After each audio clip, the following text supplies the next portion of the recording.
Bonjour à tous. Aujourd'hui, on va présenter la mise en œuvre des deux démarches DMAIC et 5G. Tout d'abord, c'est quoi DMAIC? Tout simplement, DMAIC est une méthodologie de résolution des problèmes utilisée notamment dans le cadre de projets Lean Six Sigma. Elle repose sur quatre principes. La première consiste une méthodologie rigoureuse sur l'implication logique de plusieurs outils statistiques. La deuxième, c'est la prise de décision reposant sur des faits réels et mesurés. La troisième est l'implication d'une équipe coachée par un expert de la méthodologie. Et la quatrième, c'est qu'elle est centrée sur la satisfaction client. Concernant les étapes de cette démarche, on a 5. La première, c'est de définir. Ensuite, M, mesurer. A, analyser. I, improver ou améliorer. Et C, contrôler. Commençons par la première étape de définir. Les objectifs de cette phase sont définir le projet, les gains attendus pour le client ainsi pour l'entreprise, le périmètre des projets et les responsabilités. Les outils, on a plusieurs outils, on peut citer le benchmarking, le Kiki OKCP et le diagramme CPOC. Les résultats de cette phase sont l'élaboration d'une charte de projet et d'un processus de production. Passons à la deuxième étape qui est mesurer. Les objectifs de cette phase sont définir et valider les moyens de mesurer les variables de sortie et d'état et les variables d'entrée des process et par la fin de collecter les données. Concernant les outils, il y a le diagramme Ishikawa aux causes-effets et le diagramme des processus. Les résultats de cette phase sont une cartographie détaillée des processus et la capacité des moyens de mesure et la capacité des processus. La troisième phase, c'est analyser. Les objectifs de cette phase sont analyser les données, établir les relations entre les variables d'entrée et de sortie des processus, identifier les variables clés des processus. Comme outil,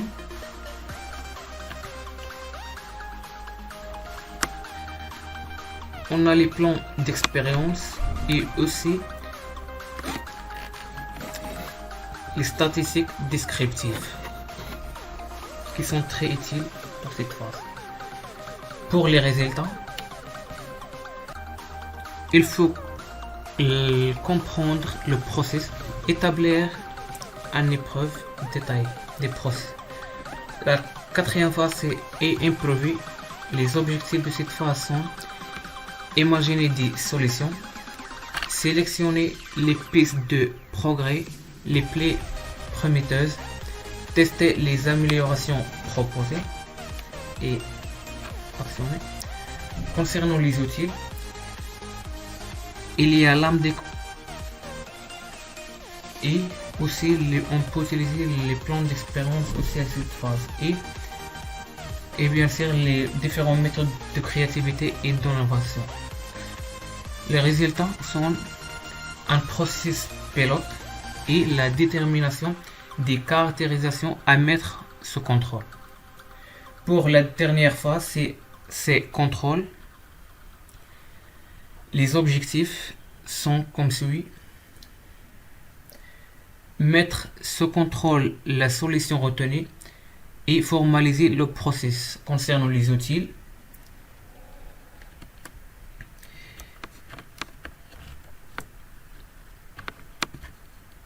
la maîtrise statistique des processus MSP et l'automaîtrise.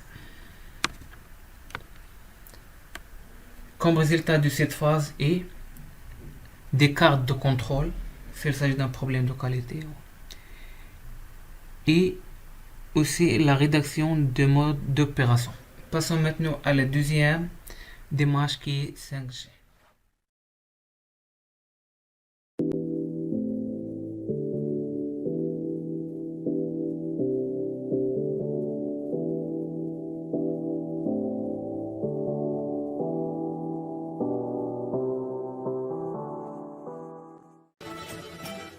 Dans chaque entreprise industrielle, une équipe est chargée de l'analyse des causes racines. L'équipe se réunit chaque jour dans une salle pour discuter de ce qui s'est passé sur le terrain. Des heures et des heures afin de résoudre le problème. Le lendemain, l'équipe est impliquée dans une situation similaire. Le même problème ainsi se répète. Ils ont découvert que chaque solution proposée était inefficace. La méthode D5G vient de répondre à ce problème et de faire un arbitrage des conflits entre la théorie et la pratique. Ce que nous voulons faire et ce qui peut être effectivement réalisé.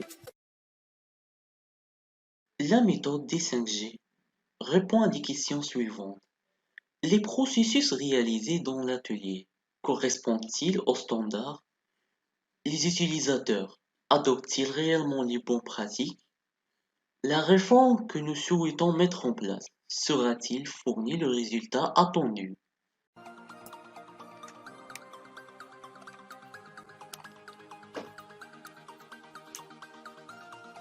Le premier jet s'appelle le Gemba. Le Gemba est l'endroit où l'incident s'est produit réellement. C'est à la source du problème. Il est essentiel que l'équipe commence par aller collectivement à la Gemba pour commencer l'enquête.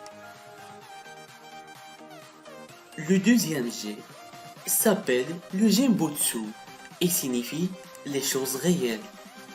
L'équipe devrait observer, examiner ce qui se passe réellement sur le terrain. Par exemple, examiner les pièces et les matériaux impliqués dans la défaillance de l'équipement.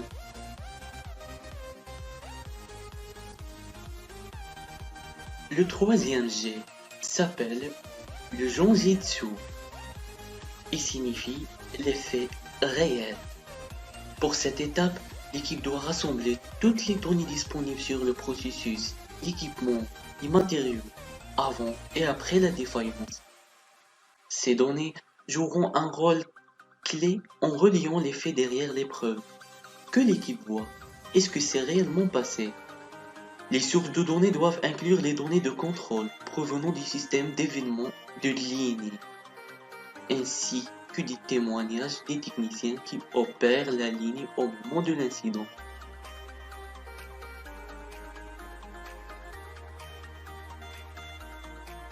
Le quatrième jet s'appelle le Genri. Ce sont les principes.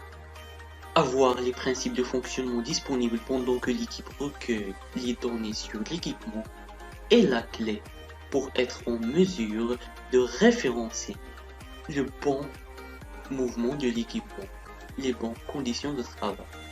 Cela aidera l'équipe à voir clairement comment l'équipement est différent de l'état idéal. Le cinquième G s'appelle le Jinsuk.